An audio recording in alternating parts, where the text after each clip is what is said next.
ఇక బెట్టింగ్ యాప్లపై తెలంగాణ ప్రభుత్వం కీలక నిర్ణయం తీసుకుంది. ఆన్లైన్ బెట్టింగ్ యాప్స్ పై సిట్ ఏర్పాటుకు ఆదేశించింది. ఆన్లైన్ బెట్టింగ్ పై సిట్ విచారణకు సీఎం రేవంత్ రెడ్డి ఆదేశాలు జారీ చేసింది. ఇక ఆన్లైన్ బెట్టింగ్ పట్ల కఠినంగా ఉండాలని నిర్ణయించామని కూడా సీఎం తెలిపారు.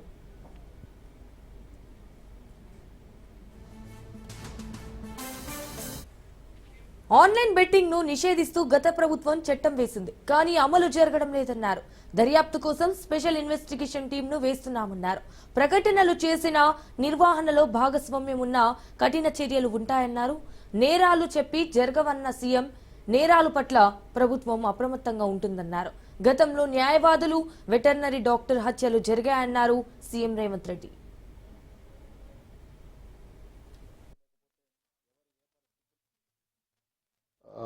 ఈ బెట్టింగ్ యాప్లు, అదేవిధంగా ఆన్లైన్ రెమ్మీ, ఈ మధ్యకాలంలో అది చాలా వేగంగా తెలంగాణ రాష్ట్రంలో దుర్వినియోగం జరుగుతుంది. అందుకే అధ్యక్ష, తమరి ద్వారా ఇది పక్క రాష్ట్రాలు, దేశము, ఇతర దేశాలు ఈ నేరం ఒక రకంగా అంతర్జాతీయ స్థాయిలో, రాష్ట్ర స్థాయి నుంచి మొదలు పెడితే అంతర్జాతీయ స్థాయి వరకు వివిధ రకాల సంస్థలు, వ్యక్తులు, రకరకాల దేశాలకు సంబంధించిన నేరగాళ్ళు అందరూ కూడా ఇందులో పాల్గొంటున్నారు. ఇది ఏదో టెంపరీగా ఒక పోలీస్ స్టేషన్లోనో లేకపోతే ఒక పరిధిలో మనం విచారణ చేస్తే దీనికి ఈ సమస్యకు సమూలమైన పరిష్కారం కనుగొనే పరిస్థితి లేదు. కాబట్టి ఈ ఆన్లైన్ బెట్టింగ్ కానీ, ఆన్లైన్ ఈ యాప్లు కానీ, లేకపోతే ఆన్లైన్ రమ్మీ లాంటి గేములు, డిజిటల్లీ ఈ గేమింగ్ ఏదైతే జరుగుతుందో, ప్రధానంగా బెట్టింగ్ ఏదైతే జరుగుతుందో, దీని పట్ల రాష్ట్ర ప్రభుత్వము అప్రమత్తంగా ఉండాలి, కఠినంగా వ్యవహరించాలని నిర్ణయం తీసుకున్నది అధ్యక్ష. నేను ఎవరి మీద ఆరోపణలు లేకపోతే ఎవరు ఏ పరిస్థితిలో వీటిని ప్రత్యక్షంగా పరోక్షంగా అనుమతించారు, ప్రోత్సహించారు, ఎక్కువ వివరాల దగ్గర నేను వెళ్ళదలుచుకోలేదు. రాష్ట్ర ప్రభుత్వం స్పష్టంగా బెట్టింగ్ యాప్లు కానీ, ఆన్లైన్ బెట్టింగ్ కానీ, ఆన్లైన్ రమ్మీ గేమ్ల పట్ల అప్రమత్తంగా ఉండడమే కాదు, కఠినంగా వ్యవహరించాలని ఈరోజు రాష్ట్ర ప్రభుత్వం నిర్ణయం తీసుకున్నది. దీన్ని నిరోధించడానికి, నిషేధించడానికి అవసరమైన చర్యలు తీసుకోవడానికి ఒక స్పెషల్ ఇన్వెస్టిగేషన్ టీం, వీలైతే సిబిసిఐడి కానీ లేకపోతే అధికారులతో సమీక్ష చేసిన తర్వాత ఒక స్పెషల్ ఇన్వెస్టిగేషన్ టీంను వేసి కఠినంగా వ్యవహరించాలని చెప్పి ఈరోజు రాష్ట్ర ప్రభుత్వం నిర్ణయం తీసుకున్నది అధ్యక్ష. ఇదే విషయానికి సంబంధించి మరిన్ని డీటెయిల్స్ మా ప్రతినిధి రత్నకుమార్ ఫోన్ ఇన్ ద్వారా అందిస్తారు.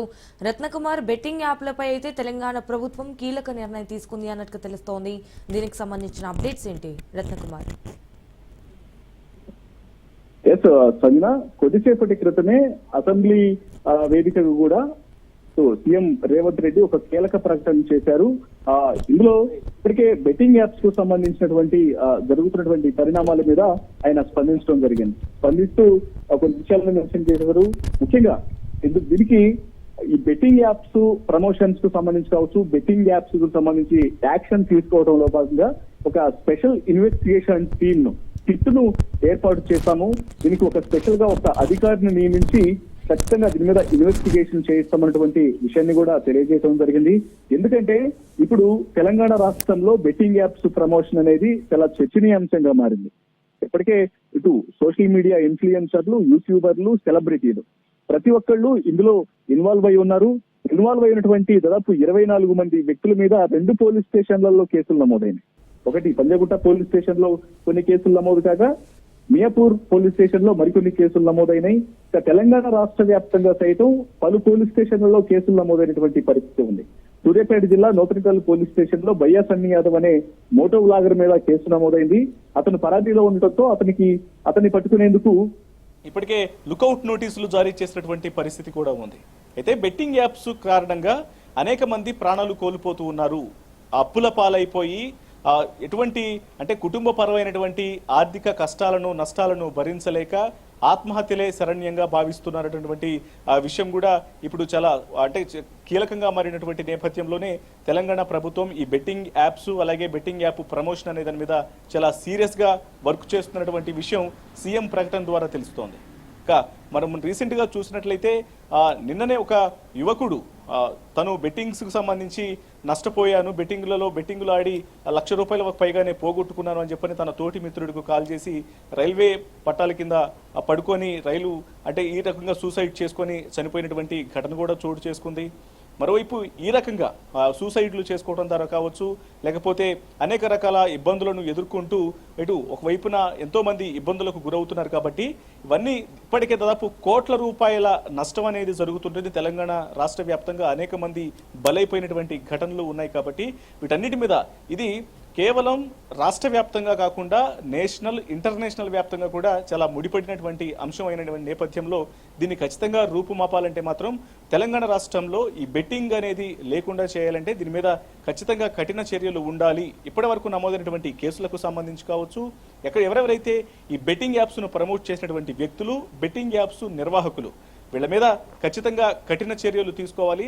దీని ద్వారా ఇంకా కొత్తగా ఎవరు బెట్టింగ్ యాప్స్ను ప్రమోట్ చేయకుండా, బెట్టింగ్ యాప్స్ అనేవి తెలంగాణ రాష్ట్రంలోకి రాకుండా కట్టడి చేసేటువంటి అవకాశం ఉంటుంది. కాబట్టి ఇప్పటి వరకు జరిగినటువంటి నష్టాలకు సంబంధించి నమోదైనటువంటి కేసుల మీద ఒక స్పెషల్ ఇన్వెస్టిగేషన్ టీంను ఏర్పాటు చేసి దీన్ని పూర్తిగా దర్యాప్తు చేస్తామనేటువంటి విషయాన్ని అసెంబ్లీ సాక్షిగా సీఎం రేవంత్ రెడ్డి ఒక ప్రకటన చేయడంతో ఇప్పుడు సర్వత్రా ప్రతి ఒక్కళ్ళ దృష్టి బెట్టింగ్ యాప్స్ మీద తెలంగాణ రాష్ట్రంలో కొన్ని కీలకమైనటువంటి నిర్ణయాలు తీసుకోబోతున్నారు. దీని మీద ఖచ్చితంగా చర్యలు ఉంటాయనేటువంటి విషయం మాత్రం చాలా స్పష్టంగా తెలుస్తోంది.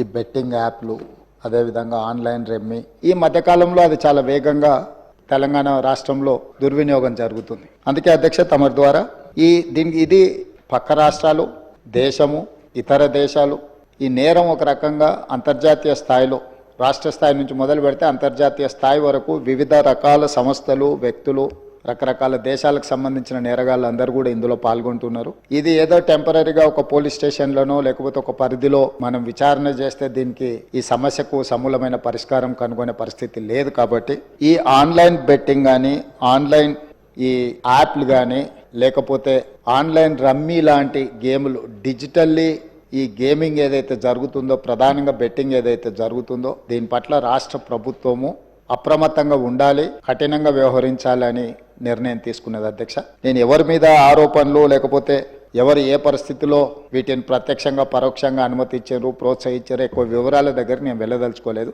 రాష్ట్ర ప్రభుత్వం స్పష్టంగా బెట్టింగ్ యాప్లు కానీ, ఆన్లైన్ బెట్టింగ్ కానీ, ఆన్లైన్ రమ్మీ గేమ్లను పట్ల అప్రమత్తంగా ఉండడమే కాదు కఠినంగా వ్యవహరించాలని ఈరోజు రాష్ట్ర ప్రభుత్వం నిర్ణయం తీసుకున్నది. దీన్ని నిరోధించడానికి, నిషేధించడానికి అవసరమైన చర్యలు తీసుకోవడానికి ఒక స్పెషల్ ఇన్వెస్టిగేషన్ టీం, వీలైతే సిబిసిఐడి కానీ లేకపోతే అధికారులతో సమీక్ష చేసిన తర్వాత ఒక స్పెషల్ ఇన్వెస్టిగేషన్ టీంని వేసి కఠినంగా వ్యవహరించాలని చెప్పి ఈరోజు రాష్ట్ర ప్రభుత్వం నిర్ణయం తీసుకున్నది అధ్యక్ష.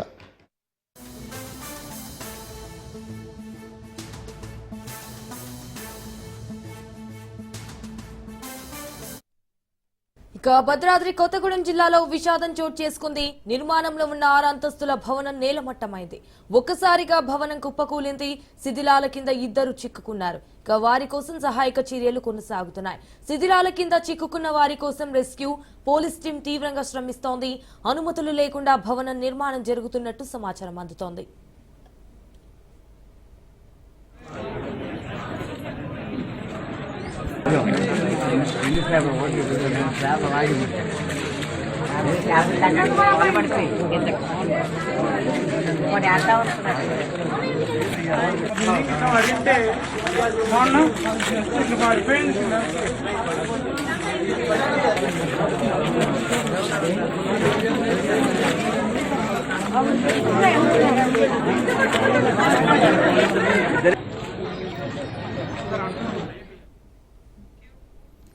ఇక భద్రాద్రి కొత్తగూడెం జిల్లాలో విషాదం చోటు చేసుకుంది. నిర్మాణంలో ఉన్న 6 అంతస్తుల భవనం నేలమట్టమైంది. ఒక్కసారిగా భవనం కుప్పకూలింది. అయితే శిథిలాల కింద 2 చిక్కుకున్నారు. వారి కోసం సహాయక చర్యలు కొనసాగుతున్నాయి. రైట్, ఇక ఇదే విషయానికి సంబంధించి మరిన్ని డీటెయిల్స్ మా ప్రతినిధి నవీన్ ఫోన్ ద్వారా అందిస్తారు. నవీన్, చెప్పండి, ఇన్సిడెంట్ కి సంబంధించిన అప్డేట్స్ ఏంటి? సంజన, భద్రాద్రి కొత్తగూడెం జిల్లా భద్రాచలంలో ఒక విషాద సంఘటన అయితే చోటు చేసుకున్నట్లుగా కూడా చూడవచ్చు. ఏదైతే భద్రాచలంలో బోనాల వారి వీధిలో ఉన్నటువంటి ఒక 6 అంతస్తుల భవనం అయితే కుప్పకూలిపోవడంతో అయితే ఈ రోజు అంటే దాంట్లో ఉన్నటువంటి పనిచేసేటటువంటి వర్కర్లు దాంట్లో చిక్కుకున్న పరిస్థితి కూడా ఉంది. ఏదైతే ఇప్పుడు కూలిపోయినటువంటి ఈ భవనానికి అనుమతులు లేవంటూ అక్కడ స్థానికులు కూడా చెప్తున్న పరిస్థితి కూడా ఉంది. అయితే ఏదైతే అంటే ఈ రోజు ఆ ఒక బిల్డింగ్ లో పనిచేయడానికి వెళ్ళినటువంటి 2 వర్కర్లు ఈ యొక్క భవనం కూలిపోయే సమయానికి అయితే అందులో ఉన్నట్లుగా కూడా మనకు తెలుస్తుంది. అక్కడ ఉన్నటువంటి అంటే ఆ భవన ఓనర్ చెప్తూ 2 మాత్రం పనిచేస్తున్నారు, ఆ సమయంలో 2 మాత్రమే దాంట్లో చిక్కుకున్నారని కూడా మనకు తెలుస్తున్న పరిస్థితి కూడా ఉంది. అదేవిధంగా అక్కడ స్థానికులు మరికొంతమంది మాత్రం మరెవరైనా కూడా ఈ యొక్క భవనంలో చిక్కుకుని ఉండొచ్చు అనే ఒక అభిప్రాయం అయితే వ్యక్తం చేస్తున్న పరిస్థితి కూడా మనకు తెలుస్తుంది. అయితే ముఖ్యంగా మనం చూసుకుంటే ఏదైతే 2 ఈ యొక్క 6 అంతస్తుల భవనంలో చిక్కుకున్నటువంటి 2ని వెలికి తీసేందుకు ఇటు రెస్క్యూ మరియు పోలీస్ టీం అయితే అక్కడ ప్రయత్నాలు చేస్తున్నట్లుగా కూడా వచ్చి ఇప్పటికే అక్కడ జేసీబీలు అదేవిధంగా జేసీబీ సహాయంతో అక్కడ మరికొన్ని పరికరాలతో అయితే ఈ యొక్క శిథిలాల కింద చిక్కుకున్నటువంటి వారిద్దరిని అయితే బయటికి తీసేందుకు ప్రయత్నాలు ముమ్మరం చేస్తున్న పరిస్థితి కూడా ఉంది. అయితే ఆ శిథిలాలలో ఉన్నటువంటి 2 వ్యక్తులు పిలిస్తే పలుకుతున్నారు, అంటే వారు ఇంకా ప్రాణాలతో ఉన్నట్టుగా కూడా తెలుస్తున్న పరిస్థితి కూడా ఉంది. అయితే వారి ఇద్దరిట్లో 2 బ్రతికే ఉన్నారా లేదు దాంట్లో ఒకరు మాత్రమే బ్రతికే ఉన్నారా అనే విషయం మాత్రం వారిని బయటికి తీస్తేనే తెలిసే అవకాశం కూడా ఉన్నట్లుగా కూడా తెలుస్తుంది. అయితే ఏదైతే అనుమతులు లేకుండా 6 అంతస్తుల భవన నిర్మాణం చేపడుతుండటం అది ఒక్కసారిగా కూలిపోవడంతో అక్కడ ఉన్నటువంటి అధికారులపై అయితే ఒక విమర్శలు అయితే వస్తున్నట్లుగా కూడా చూడొచ్చు సంగీతం. Right Naveen, thank you for the updates. SLBC ఘటనలో ఇప్పటి వరకు 2 మృతదేహాలు గుర్తించామన్నారు మంత్రి ఉత్తమ్ కుమార్ రెడ్డి. ఎస్ఎల్బీసీ పనులు పూర్తి చేసేందుకే ప్రభుత్వం కట్టుబడి ఉందన్నారు ఆయన. అలాగే ప్రాణహిత చెవెళ్ల ప్రాజెక్టు కట్టుబడి ఉన్నామన్నారు. తమ్మడి హట్టి వద్ద ప్రాజెక్టు పనులు త్వరలో ప్రారంభిస్తామన్నారు ఉత్తమ్. కాళేశ్వరం డిపిఆర్ కు నిర్మాణానికి తేడా ఉందన్న మంత్రి ఈ విషయంలో ఎన్డీఎస్ఏ రిపోర్ట్ కోసం చూస్తున్నామన్నారు. కేంద్ర జలశక్తి మంత్రి పాటిల్ను కలిసి ఎన్డీఎస్ఏ రిపోర్ట్ ఇవ్వాలని కూడా కోరామన్నారు. అలాగే కాళేశ్వరంపై జ్యుడిషియల్ విచారణ జరుగుతోందని ఉత్తమ్ వెల్లడించారు. SLBC tunnel very unfortunate, very sad accident. మేము ప్రపంచంలోనే ఈ టనల్ యాక్సిడెంట్స్ ఎక్స్పర్ట్స్ దేశ విదేశాల నుంచి ఫామ్ చేసి నేను యాక్సిడెంట్ అయిన 3 గంటలకు అక్కడ చేరిన, అక్కడనే ఉన్నాం. మరి రెస్క్యూ అండ్ రిలీఫ్ ఆపరేషన్స్ కూడా రిలెంటివ్స్గా మానిటర్ చేస్తున్నాం. మరి ముఖ్యమంత్రి గారు కూడా వేరే మంత్రులు కూడా అక్కడికి వచ్చి మరి ఆపరేషన్స్ సూపర్వైజ్ చేయడం జరిగింది. దురదృష్టవశాత్తు ఈరోజు వరకు మరి 2 బాడీసే దొరికినాయి. The rescue and relief operations are ongoing. నిన్ననే మొన్న ముఖ్యమంత్రి గారి లెవెల్లో మరి ఆ tunnel accident, relief and rescue operations యొక్క రివ్యూ, ద వే ఫార్వర్డ్ కూడా ఆలోచన చేయడం జరిగింది. మరి మేము స్పష్టంగా స్పీకర్ సార్ మీ ద్వారా యావత్ తెలంగాణ ప్రజలకు తెలియజేస్తున్నాం, ఇది మాకు టెంపరరీ సెట్ బ్యాక్ మాత్రమే. ఎస్ఎల్బిసి టనల్ పనులు పూర్తి చేయడానికి మా ప్రభుత్వం కట్టుబడుని చెప్పి నేను మీకు మనవి చేస్తున్నాను. అదేవిధంగా ప్రాణాలు కోల్పోయిన వాళ్ళకి ప్రతి ఒక్కరికి ప్రభుత్వం నుంచి 25 లక్షల రూపాయలు మేము ఎక్స్గ్రేషియా కూడా ఇస్తున్న విషయం నేను మనవి చేస్తాను. ప్రాణహిత చేవెళ్ల ప్రాజెక్ట్ గురించి మీరు మాట్లాడారు. ప్రాణహిత చేవెళ్ల ప్రాజెక్టు మా మేనిఫెస్టోలో ఉంది. ఇక అమరావతిలో సీఎం చంద్రబాబు అధ్యక్షతన 2వ రోజు కలెక్టర్ల సమావేశం జరిగింది. సమావేశంలో తెలంగాణ ఎమ్మెల్యే కూనంనేని వ్యాఖ్యలను ప్రస్తావించారు. ఉమ్మడి రాష్ట్రంలో చంద్రబాబు సీఎంగా ఉన్న సమయంలో టూరిజంపై చేసిన వ్యాఖ్యలను కూనంనేని ప్రస్తావించారు. దీంతో కూనంనేని వ్యాఖ్యలపై కలెక్టర్ల సమావేశంలో చంద్రబాబు మాట్లాడారు. ఏ ఇజం లేనిది నాడు తనపై విరుచుకుపడ్డారని, కానీ తన ఆలోచనలను అర్థం చేసుకోవడానికి 30 ఏళ్లు పట్టిందన్నారు చంద్రబాబు. ఇప్పుడు అంత సమయం లేదని తెలిపారు. త్వరగా ప్రాజెక్టులు తెచ్చి ప్రజల జీవితాల్లో మార్పులు తేవాలన్నారు. ఇక రాయలసీమ నుంచి ఉత్తరాంధ్ర వరకు టూరిజం అభివృద్ధికి అనేక అవకాశాలు ఉన్నాయన్నారు. టూరిజం అభివృద్ధిపై కలెక్టర్లు శ్రద్ధ పెట్టాలన్నారు.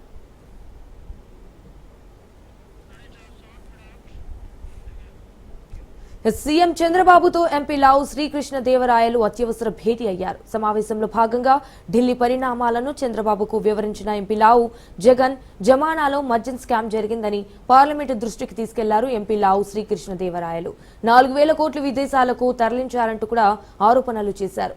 ఎంపీ కాగా నిన్న ఇదే అంశంపై కూడా కేంద్ర హోంమంత్రి అమిత్ షాను సైతం కలిశారు. ఎంపీ చెప్పాలంటే మద్యం కుంభకోణం వ్యవహారాన్ని కూటమి సర్కార్ తీవ్రంగా పరిగణించింది. ముఖ్యంగా మద్యం కుంభకోణంపై కీలక నిర్ణయం దిశగా ఏపీ ప్రభుత్వం అడుగులు వేస్తోంది.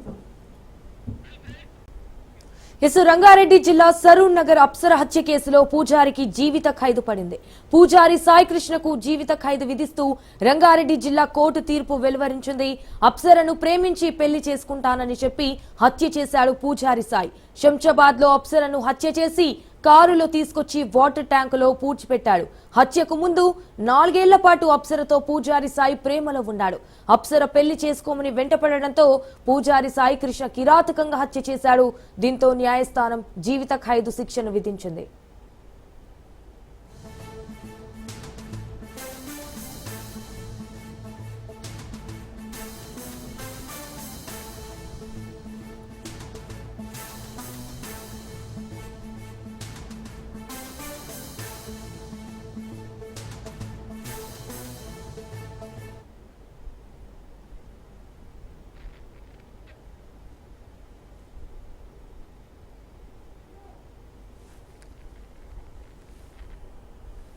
తెలుగు రాష్ట్రాల్లో 2 ఏళ్ల కిందట తీవ్ర చర్చనీయాంశమైన అప్సర కేసులో సంచలన తీర్పు వెలువడింది.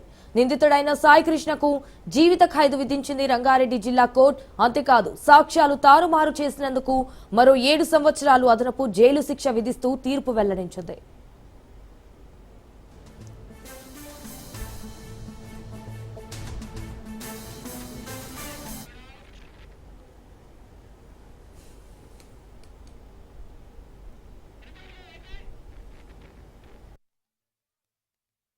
ఇక 2023 జూన్ లో శంషాబాద్ లో జరిగిన అప్సర హత్య కేసు సంచలనం సృష్టించింది. సరూర్ నగర్ లో స్థానికంగా ఓ ఆలయంలో పూజారి అయిన సాయి కృష్ణకు అప్సరతో ఏర్పడిన పరిచయం వివాహేతర సంబంధానికి దారి తీసింది. అయితే 4 ఏళ్లుగా వాళ్ల బంధం కొనసాగింది. చివరకు గర్భం దాల్చడంతో పెళ్లి చేసుకోవాలంటూ ఆమె అతడిపై ఒత్తిడి తెచ్చింది. అయితే విషయం బయటపడితే తన పరువు పోతుందనే భయంతో ఆమెను పక్కా ప్రణాళిక వేసి సాయి కృష్ణ హతమార్చాడు. ఆపై శంషాబాద్ నుంచి మృతదేహాన్ని కారులో తీసుకొచ్చి మాన్యువల్లో వేసి పూడ్చి చేశాడు.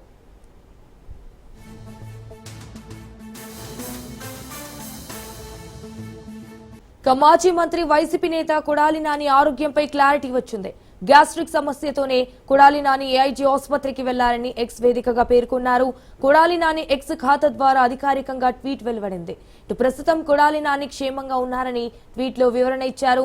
ముఖ్యంగా గుండెపోటు వదంతులను నమ్మకండంటూ క్లారిటీ ఇచ్చారు. కాగా ఉదయం కొడాలి నానికి గుండెపోటు అంటూ వార్తలు ప్రసారమయ్యాయి. దీంతో కొడాలి నాని ఎక్స్ ఖాతా నుండి అధికారికంగా ట్వీట్ వెలువడింది.